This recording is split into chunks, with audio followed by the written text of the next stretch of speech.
कैसे हो दोस्तों। मैं Shubhankar Pandey achieve target with Shubhankar channel में आपका स्वागत है। आज हम संडे के दिन एक टेस्ट लेते हैं। जो टेस्ट हमने कहा था लास्ट संडे कि आपका होगा, ये जो टेस्ट रहेगा ये रहेगा आपका विश्व इतिहास का। विश्व इतिहास, आधुनिक विश्व इतिहास याद रखिएगा, आधुनिक विश्व इतिहास। इसमें हम 3 आवर समय रखेंगे और बहुत सारे क्वेश्चनों को आपको उसमें सॉल्व करना। इसमें जो एमपीपीएससी रहेगा उसके हिसाब से जो 3 नंबर के जो क्वेश्चन रहते हैं वो हम 15 रखेंगे। फिर एमपीपीएससी के हिसाब से जो 6 नंबर के क्वेश्चन रहते हैं वो 10 रखेंगे। और जो यूपीएससी के हिसाब से रहता है वो क्वेश्चन हम 10 क्वेश्चन रखेंगे जो आते हैं 15 नंबर के इसमें। तो टोटल क्वेश्चंस जो हो गए वो हमारे हो गए 35। तो 35 क्वेश्चन है। अब एक एक करके आप उन क्वेश्चनों को लिखिएगा, 3 आवर में उसे कंप्लीट करना है। तो पहला प्रश्न, पुनर्जागरण काल, पहला प्रश्न। दूसरा प्रश्न, जेम्स ओटिस। तीसरा प्रश्न, प्रबोधन। चौथा प्रश्न, साम्राज्यवाद। पांचवा प्रश्न,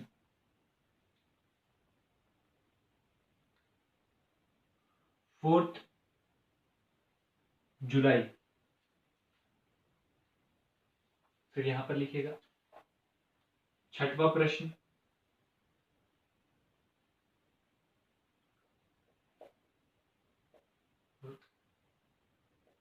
रोबो स्पीयर।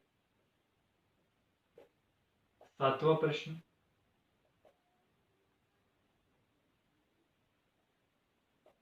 विला फेक्रा की संधि। आठवां प्रश्न,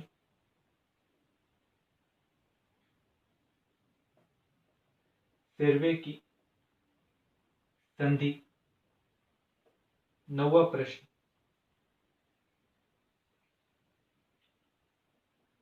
लोकार्नो। चलो लोकार्नो मत लिखें, ये तो 1929 की मंदी। 10वां प्रश्न, पॉलिश गलियारा। ये आपके 10 प्रश्न हुए। 10 प्रश्न के बाद में शेष 5 प्रश्न उन्हें भी लिखे। पहला, इसी में 11वां प्रश्न,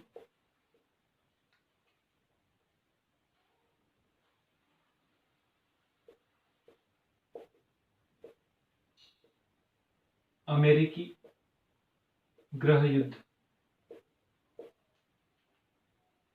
12वां प्रश्न,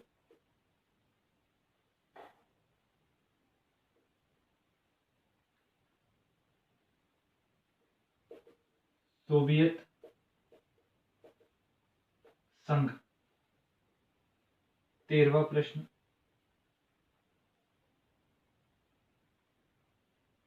उन्नीस सौ 5 का जापान युद्ध। 14वां प्रश्न, वेल्शेविक क्रांति। और एक लास्ट प्रश्न,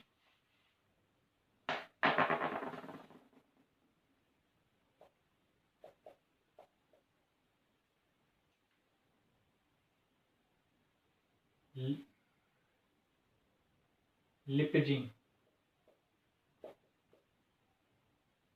का मैदान। ये आपके हो गए 3 नंबर के 15 प्रश्न। इन्हें सॉल्व करिएगा और इन्हें सॉल्व करने के बाद में अब जो 10 प्रश्न आपके बचे हैं 6 नंबर के हिसाब से, उसमें लिखिएगा पहला, प्रबोधन काल की विशेषताओं को लिखिए। प्रबोधन काल की विशेषताओं को लिखिए।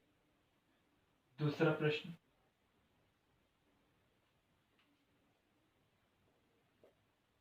अमेरिकी क्रांति एक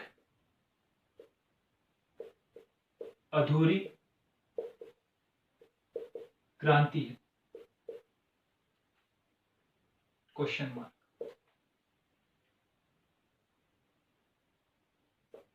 आलोचनात्मक वर्णन कीजिए। तीसरा प्रश्न,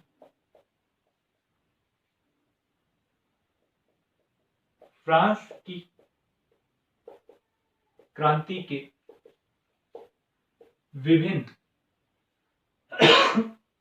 फ्रांस की क्रांति के विभिन्न चरणों का उल्लेख कीजिए।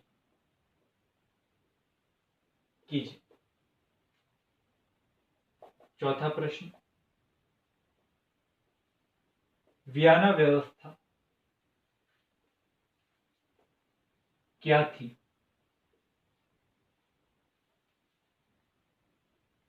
पांचवा प्रश्न, इटली एक भौगोलिक अभिव्यक्ति है, ये कथन किसने और क्यों कहा? इटली एक भौगोलिक अभिव्यक्ति है, ये कथन किसने और क्यों कहा? ये हो गए आपके 5 प्रश्न। इसी में और 5 प्रश्न लिखे। पहला प्रश्न 6वें नंबर का,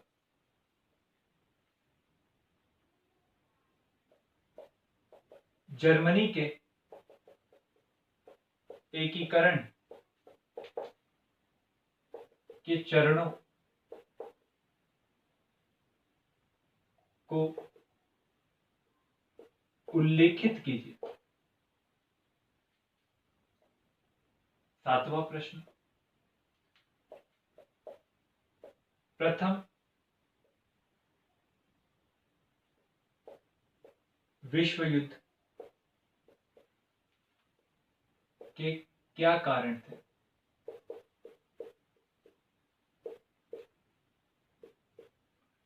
ठीक। 8वां प्रश्न,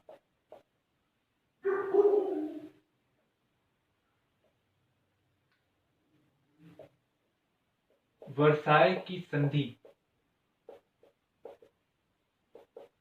एक युद्ध विराम था?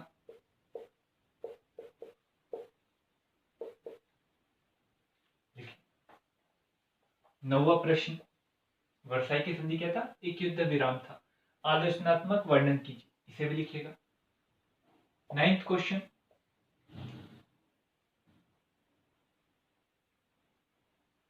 विश्व मंदी ने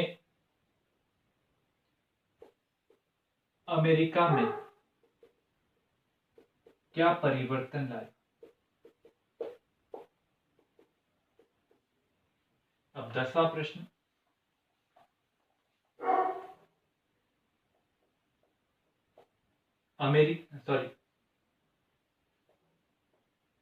चीन की क्रांति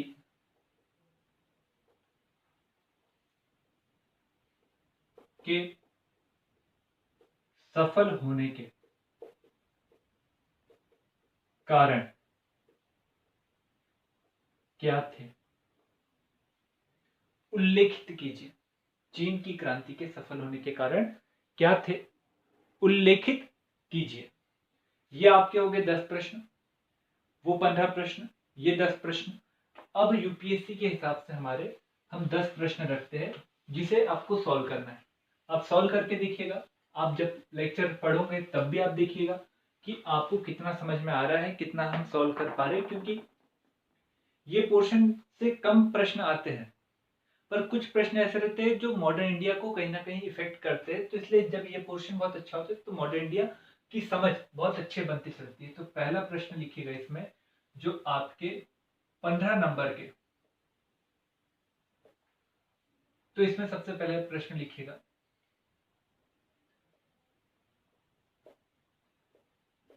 अमेरिकी क्रांति एक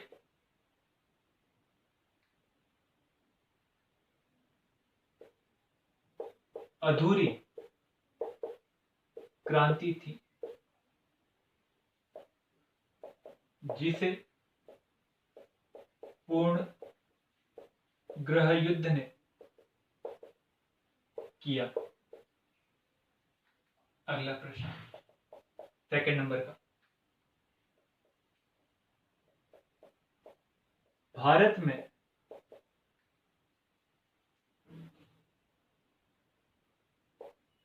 उपनिवेशवाद की जो विचारधारा हमें दिखाई दी वो अमेरिकी क्रांति के बाद की कठोर विचारधारा थी जिसे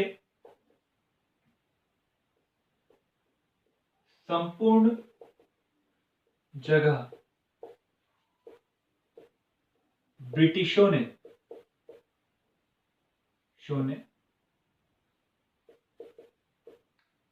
लागू किया। आलोचनात्मक वर्णन कीजिए। क्या है? भारत में उपनिवेशवाद की जो विचारधारा हमें दिखाई दी वो अमेरिकी क्रांति की कठोर विचार, अमेरिकी क्रांति के पश्चात की कठोर विचारधारा थी।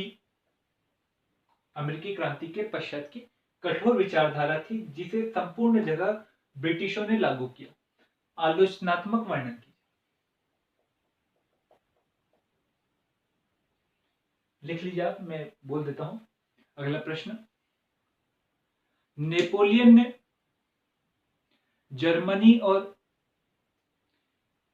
इटली के एकीकरण के विषय में एक राजकुमार की तरह कार्य किया। प्रश्न लिखिए आपने। जर्मनी के एकीकरण में नेपोलियन ने एक राजकुमार की तरह कार्य किया। आलोचनात्मक वर्णन कीजिए। उसके बाद चौथा प्रश्न लिखिए। यहां से लिखिएगा। नेपोलियन ने जो कि क्रांति से पैदा हुआ था वो क्रांति को ही मार दिया। इस तथ्य को सत्यापित कीजिए। नेपोलियन जो क्रांति से ही पैदा हुआ था क्रांति को ही मार दिया, इस कथन को सत्यापित कीजिए। अगला प्रश्न जो 5वें नंबर का है, हिटलर ब्रिटिश और फ्रांस की तुष्टीकरण की नीति के कारण हिटलर ब्रिटिश और फ्रांस की तुष्टीकरण की नीति के कारण यूरोप का तानाशाह बना। इस कथन को सत्यापित कीजिए। अगला प्रश्न 6वें नंबर का, अगला प्रश्न लिखिए। औद्योगिकरण जिस देश में होगा उस देश में सर्वप्रथम समाजवादी क्रांति होगी। इस कथन को सत्यापित करिए और अपने विचार रखिए। 7वां प्रश्न ब्रिटेन में क्यों औद्योगिकरण सबसे पहले हुआ, बल्कि फ्रांस उससे समृद्ध राष्ट्र था? इस कथन पर आप अपने विचार रखें। 8वां प्रश्न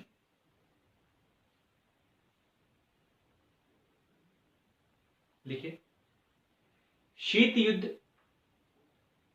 एक वैचारिक युद्ध था जिसने विज्ञान की दिशा में नए आयाम को खोजने में मदद की। शीत युद्ध एक वैचारिक युद्ध था जिसने विज्ञान के विषय में नए आयाम खोजने की कोशिश की। 9th क्वेश्चन आगे लिखिए। पहला, इसमें लिखिएगा, जर्मनी का एकीकरण इटली का एकीकरण से किस रूप में भिन्न है? आप अपने शब्दों में इसे समझाइए। जर्मनी का एकीकरण इटली के एकीकरण से किन शब्दों में भिन्न है? आप अपने शब्दों में बताइए। 10वां और लास्ट प्रश्न लिखिए,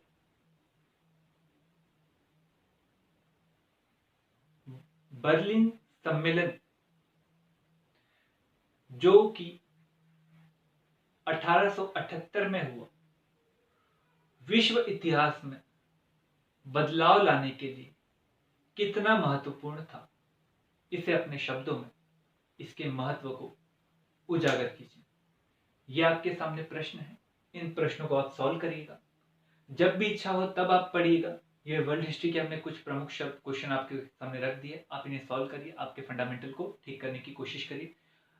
यदि आपको वीडियो अच्छा लगा हो तो जरूर से लाइक करिएगा, चैनल को सब्सक्राइब करिएगा। इसमें से जो क्वेश्चन आपको नहीं समझ में आते हैं तो उन क्वेश्चनों को आप कमेंट में लिख दीजिएगा, ताकि मैं उसके लिए एक अलग से वीडियो बना दूं और उन वीडियो उस माध्यम से आपको क्वेश्चन के आंसर कैसे लिखे जाते हैं और कैसे इसका आंसर हो सकता है उसको मैं समझाने की कोशिश करूंगा। Thank you.